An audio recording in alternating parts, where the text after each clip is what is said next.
Hello दोस्तों, आप सभी का स्वागत है इस यूट्यूब चैनल GBR इन्फॉर्मेशन पे। दोस्तों, आपको इस चैनल पर प्रतिदिन की सभी जानकारियाँ 5 से 7 मिनट के अंदर दे दी जाती हैं, जो कि आपके कीमती समय की बचत करता है और आपको पर्याप्त जानकारी भी मिल जाती है। इसलिए आप इस चैनल को सब्सक्राइब कर लें और प्रतिदिन 5 से 7 मिनट देकर पूरे दिन की जानकारियाँ अवश्य देखा करें। ठीक है दोस्तों, तो हम आज की वीडियो स्टार्ट करते हैं। आज का सुविचार: समय और स्थिति कभी भी बदल सकती है, इसलिए कभी भी किसी का अपमान न करें और न ही किसी को कमज़ोर समझें। आप शक्तिशाली हो सकते हैं, लेकिन समय सबसे शक्तिशाली होता है, तो समय को आप समझिए। ठीक है दोस्तों, आगे चलते हैं। आपके काम की सूचना: एसएससी CHSL 2024 के लिए आवेदन शुरू हो चुका है, जिसका अंतिम तिथि 7 मई तक है। तो आप एसएससी के नया वेबसाइट पे जाकर OTR यानी वन टाइम रजिस्ट्रेशन कर लें, उसके बाद फॉर्म भी भर लीजिए। Railway: south eastern central railway के लिए अप्रेंटिस का बहाली आया हुआ है, जिसका आवेदन 1/5/2024 तक होगा। Delhi subordinate service selection board द्वारा कुछ पदों के लिए आवेदन भरे जा रहे हैं, तो भी आप वेबसाइट पर जाकर देख लें। अगर आप एलिजिबल हैं तो फॉर्म भर सकते हैं। आज की महत्वपूर्ण जानकारियाँ देखते हैं। 10 अप्रैल को विश्व होम्योपैथी दिवस मनाया जाता है। होम्योपैथी के जनक सैमुअल हैनीमैन की याद में ये मनाया जाता है। तो आज कौन सा दिवस है? विश्व होम्योपैथी दिवस। आगे चलते हैं दोस्तों।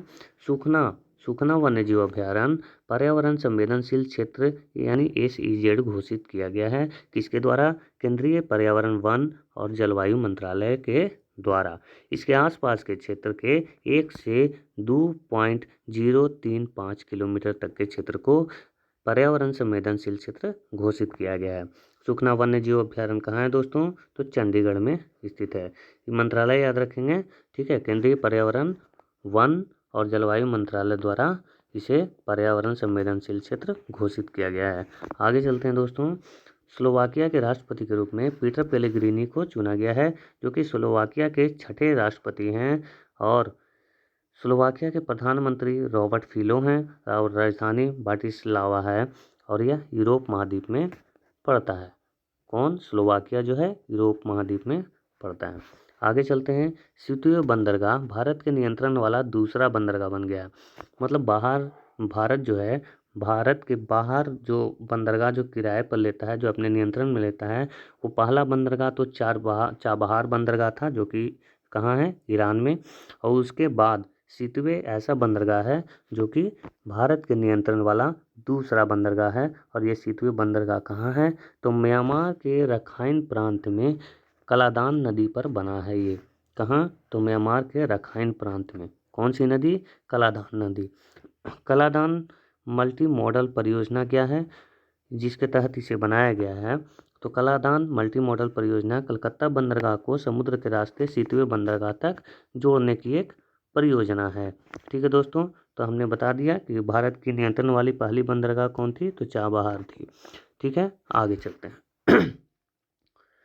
बैडमिंटन एशिया चैंपियनशिप 2024 का आयोजन कहाँ होगा? तो चीन में होगा। बैडमिंटन चैंपियनशिप 2024 का आयोजन चीन में होगा। 2023 का आयोजन दुबई में हुआ था, जो कि UAE में है, और 2025 का भी आयोजन चीन में ही होगा।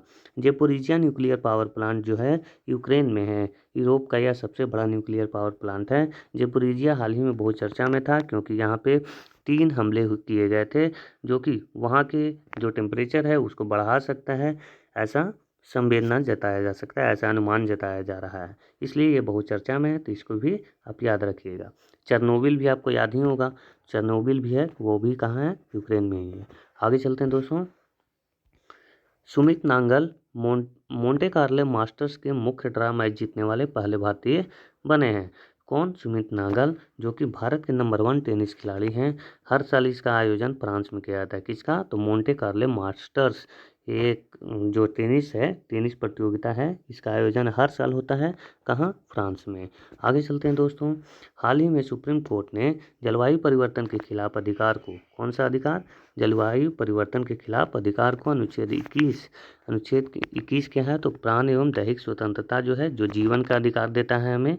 और 14 क्या है? तो 14 जो है, अनुच्छेद 14 हमें समानता का अधिकार देता है।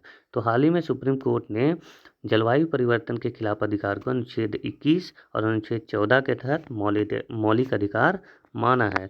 तो अभी हम देखेंगे CJI कौन है, chief justice of India Chandrachud हैं, और इन्होंने कहा कि स्वच्छ और स्थिर पर्यावरण के बिना जीवन और समानता के अधिकार को पूरी तरह महसूस नहीं किया जा सकता।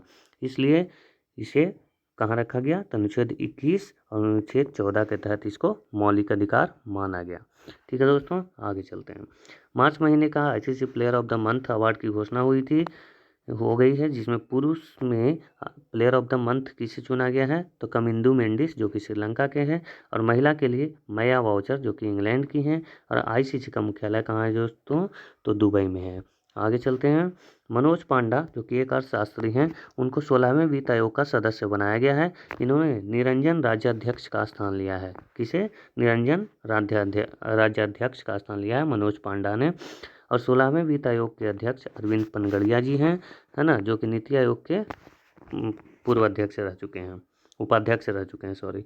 16वां वित्त आयोग 31 अक्टूबर 2025 को राष्ट्रपति को अपना रिपोर्ट सौंप देगा। ठीक है दोस्तों, और जिसका जो सिफारिश है वो 2032 तक उसका सिफारिश चलेगा। ठीक है, आगे चलते हैं। तो आज का दिवस क्या है, आज होम्योपैथी दिवस है। हर साल 10 अप्रैल को विश्व होम्योपैथी दिवस मनाया जाता है। इस दिन को होम्योपैथी के संस्थापक डॉक्टर सैमुअल हैनीमैन की जयंती के रूप में भी मनाया जाता है। आज पूरी दुनिया में लोग होम्योपैथी दवाओं पर भरोसा कर रहे हैं और उसके जरिए अपनी सेहत संबंधी समस्याओं का उपचार करवा रहे हैं। इस दिन को होम्योपैथी के बारे में जागरूकता बढ़ाने और होम्योपैथी के पहुंच में सुधार करने के लिए मनाया जाता है।